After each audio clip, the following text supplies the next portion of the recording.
today. It's the 14th of March 2019 and that means it's day 28 of, come on Sal, GHV Airfield Savers. And the reason I stumbled because I really want you to take in the 28, the bubble writing, my writing. It's good, isn't it? No offence, Julian. So today I want to talk to you about why are we enthusing about flying in the first place. If you've never been airborne, I'm going to do my best to really get across to you why you should try it.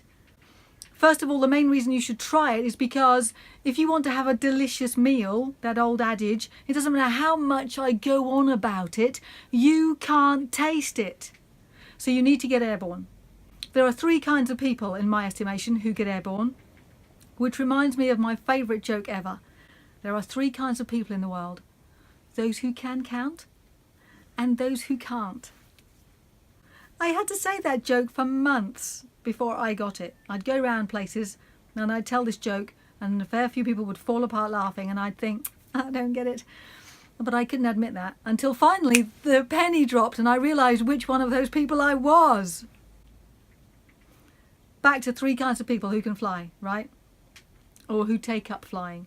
There are those who are really interested in how airplanes work, why they work, the miracle, the engineering and the mechanics, and they really love getting airborne but mainly being responsible for this aircraft getting airborne. And they may not even be that keen on flying themselves, and that brings in those who are really interested in the mechanics, what goes on behind the scene, the principles of flight, how air changes density, how that affects flight, speed.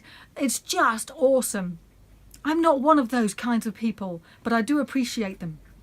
And then there's the second kind of person who just likes being off the ground, just loves being off the ground. We spend, 99.9% of our life, because of gravity, attached to the ground. The most you can get off it, if you jump, is for a tenth of a second, probably not even that. But imagine just not being on the ground for an extended period, looking down at the ground from a place of in the middle of the air. You're in the middle of the air where all the birds are. One of the reasons I enthuse so much about helicopter flying is because you can be in the middle of the air, a foot off the ground.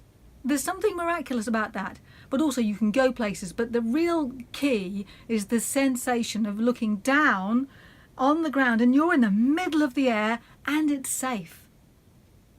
And I'm kind of that kind of a person. I do like being off the ground. Any opportunity, from climbing trees when I was little, which isn't really off the ground, but you get the point, to a sensation I had only in the last 2 years of being on a garden swing. And it felt so much like I'm not in contact with the ground. You need to try this for yourself. Try and find out the kind of person that you are. And the third kind of person, which I relate to, is, in terms of me, is being able to control me in the middle of the air. So I'm not just a passenger. I do like being off the ground, but the best bit is being able to say, I want to go over there in the middle of the air. Off I go. And I want to go over there. And I want to loop. And I want to climb as high as I can and then fall and then recover. And I want to do spinny things and pull G and feel that sensation. Birds feel G, they pull G and they come to this fantastic braking stop and then they swoop, and that's the kind of being in the air that I like. But I can go on like this and I enjoy it. Thank you very much for the opportunity. I can go on like this until the cows come home, but unless you try it, you won't know. So get yourself off the ground. And Get High Volare is about giving you, if you're 8 to 18, opportunities to get off the ground. Onwards and upwards.